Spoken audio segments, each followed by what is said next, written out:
ओम नमो भगवते वासुदेवाय। आप सभी को मोक्षदा एकादशी और गीता जयंती की हार्दिक शुभकामनाएं। आज की इस वीडियो में आप जानेंगे एकादशी व्रत के पारण मुहूर्त, पारण विधि के बारे में। आप जानेंगे कि व्रत का पारण किस प्रकार करना चाहिए, क्या खाना चाहिए, किन वस्तुओं का दान करना चाहिए। इन सब के साथ साथ आप सुनेंगे द्वादशी तिथि को व्रत खोलने से पहले सुनी जाने वाली कथा भी, क्योंकि जब भी द्वादशी तिथि को व्रत खोला जाता है तो आप सभी को तुलसी जी की पूजा करके तुलसी माता की कथा भी जरूर सुननी चाहिए, तभी व्रत की पूर्णता मानी जाती है। जैसा कि आप जानते हैं, इस बार मोक्षदा एकादशी का व्रत 2 तिथि में रखा गया है, 22 दिसंबर शुक्रवार और 23 दिसंबर शनिवार को। 22 दिसंबर को रखा जाने वाला व्रत दशमी तिथियुक्त एकादशी व्रत रहेगा और इस तिथि में खास तौर पर जो साधु, सन्यासी या विधवा लोग हैं वो व्रत रखते हैं। गृहस्थ जन भी इस दिन व्रत रख सकते हैं, लेकिन जो दूजी एकादशी होती है जिसमें द्वादशी तिथि भी मिली होती है, वो व्रत सबसे उत्तम व्रत माना गया है। इस दिन मोक्ष प्राप्ति की इच्छा रखने वाले सभी भक्त, चाहे वो गृहस्थ हों या वैष्णव संप्रदाय के लोग हों, व्रत रख सकते हैं। तो जिस प्रकार से व्रत 2 तिथियों में रखा जाएगा, 2 दिन रखा जाएगा, उसी तरह से व्रत का पारणा भी 2 दिन किया जाएगा। तो आपको व्रत पारणा के दोनों ही दिन के मुहूर्त के बारे में हम बताएंगे, लेकिन उससे पहले आपको ध्यान रखना है कि जो लोग भी दशमी तिथियुक्त एकादशी का व्रत रखते हैं तो उन्हें अक्सर इस बात का ध्यान रखना होगा कि जब भी व्रत खोला जाता है तो उस समय हरिवासर का समय ना हो। इस कारण से दशमी तिथियुक्त एकादशी का जो व्रत है वो कई बार बहुत लंबा हो जाता है, क्योंकि ऐसे में अगले दिन दोपहर के समय ही व्रत खोला जाता है, सुबह के समय हरिवासर होता है, तो उस समय व्रत नहीं खोलना चाहिए।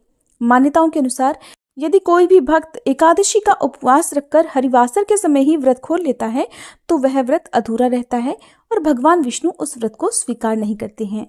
शुक्रवार को जो लोग व्रत रखेंगे उन्हें 23 दिसंबर शनिवार की दोपहर 1 बजे से लेकर 1:45 के बीच में अपना व्रत खोलना होगा, क्योंकि सुबह के समय हरिवासर होगा जो कि लगभग 1 बजे तक समाप्त होगा। 24 दिसंबर रविवार को आप व्रत खोल सकते हैं सुबह 7:10 से 7:45 के बीच में। द्वादशी तिथि को तुलसी जी की पूजा करके ही व्रत खोला जाता है, तुलसी जी में जल अर्पित किया जाता है। लेकिन जो लोग रविवार के दिन व्रत खोलेंगे उन्हें रविवार के दिन तुलसी जी में जल अर्पित नहीं करना चाहिए, लेकिन तुलसी जी की पूजा करके परिक्रमा जरूर करनी चाहिए। तुलसी जी के पौधे में दीपक जलाना चाहिए। एकादशी के दिन किस प्रकार पूजा की जाती है ये तो आप पहली वीडियो में जान ही चुके हैं। आज की इस वीडियो में आप केवल एकादशी व्रत के पारण विधि के बारे में जानेंगे। तो जिस तरह से आप एकादशी का व्रत सच्चे मन, श्रद्धा, विश्वास के साथ रखते हैं, संकल्प लेकर व्रत प्रारंभ करते हैं, तो द्वादशी तिथि को भी आप सुबह जल्दी उठकर स्नान आदि से निवृत्त होकर सूर्य देवता को अर्घ्य देने के बाद अपने मंदिर में जिस चौकी पर आपने एकादशी की पूजा की है वहीं पर बैठकर अपने हाथ में जल और पुष्प लेकर भगवान विष्णु का ध्यान करते हुए, भगवान विष्णु को प्रणाम करते हुए फिर अपना एकादशी व्रत का पारण करने का संकल्प लें। संकल्प लेते समय इस प्रकार कहें कि हे श्री हरि, मैंने पूर्ण श्रद्धा और भक्तिभाव से मार्गशीर्ष मास के शुक्ल पक्ष की मोक्षदा एकादशी का व्रत किया है। आज द्वादशी तिथि के दिन मैं पूर्ण श्रद्धा भक्तिभाव से अपनी सामर्थ्य के अनुसार इस व्रत का पारण करने जा रही हूँ और आज के दिन मैं जिस भी वस्तु का दान करूं उस वस्तु को आप सहर्ष स्वीकार करके किए गए दान का पुण्य मुझे, मेरे परिवारजनों को और मेरे पितरों को अवश्य ही प्रदान करें। और इसी प्रकार मुझे एकादशी व्रत रखने की शक्ति, सामर्थ्य प्रदान करते रहें। अपना आशीर्वाद हम सब पर बनाए रखें। संकल्पित जल को भगवान के चरणों में अर्पित करने के बाद धूप दीप जलाकर भगवान विष्णु का पूजन फिर से विधि विधान से कीजिए।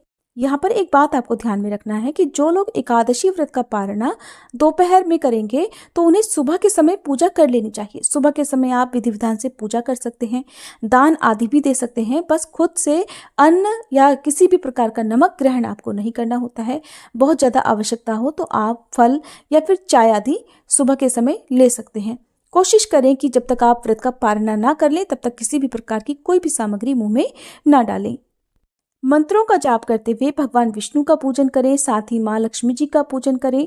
अपने कुल देवी देवताओं का आप ध्यान करें, पितरों का ध्यान करें।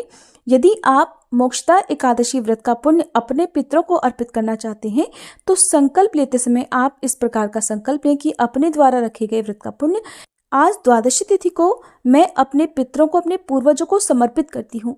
इस व्रत के पुण्य प्रभाव से यदि मेरे पितर नरक में हो, किसी पिशाच योनि में हो, तो उनका उद्धार हो सके। यदि हमारे घर में पितृदोष है तो वह दोष भी दूर हो सके, क्योंकि जिस घर के पितर नाराज रहते हैं उस घर में पितृदोष लगा रहता है, जो कि आने वाली कई पीढ़ियों तक चलता है। आने वाली कई पीढ़ियों को पितृदोष भुगतना पड़ता है। इसलिए यदि आप चाहते हैं कि आपके परिवारजनों पर और आपकी आने वाली पीढ़ियों पर आपके पितरों की कृपा बनी रहे, आपके पितर आपसे रुष्ट ना हो, तो आप मोक्षदा एकादशी का पुण्य उन्हें भी अर्पित कर सकते हैं।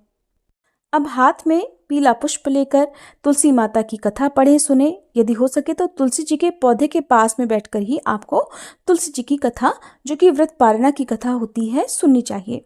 इसके बाद आप आरती करें। यदि समय हो तो विष्णु चालीसा का, श्री विष्णु सहस्त्र नाम का पाठ करें, क्योंकि मोक्षदा एकादशी है, गीता जयंती इस दिन होती है। यदि आप गीता जयंती के शुभ अवसर पर भगवत गीता की पुस्तकों का दान ना कर पाए हों, यदि आप दान करना चाहते हो तो आज के दिन आप किसी भी धार्मिक पुस्तक के अलावा भगवत गीता की पुस्तक का भी दान कर सकते हैं।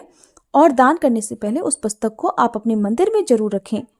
दान देते समय इस बात का जरूर ध्यान रखें कि जो भी पुस्तक आप दान में दे रहे हैं वो ऐसे ही लोगों को दान में दें जो उन पुस्तकों को पढ़ने में रुचि रखते हो, उन पुस्तकों का सम्मान कर पाएं।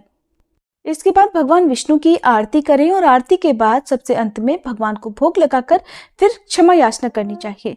एक थाली में आप शुद्ध सात्विक भोजन, जिसमें आप सेंधा नमक से बना हुआ भोजन, जो कि नॉर्मल रोटी सब्जी हो, या आप कढ़ी चावल का भोग भी भगवान को लगा सकते हैं।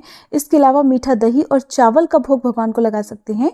साथ में पानी से भरा हुआ एक गिलास जरूर रखें। ध्यान रखें जो भी भोग आप लगाते हैं उसमें तुलसी के पत्ते जरूर होने चाहिए, तभी भगवान अपना भोग स्वीकार करते हैं। फिर भगवान विष्णु से इस भोग को स्वीकार करने का आग्रह करना चाहिए। इसके बाद भोजन में से एक हिस्सा आप गौ माता के लिए और एक हिस्सा कौवों के लिए, चिड़ियों के लिए निकालने के बाद आप हाथ में जल लेकर तुलसी का पत्ता रखकर अपने व्रत का पारणा कर सकते हैं।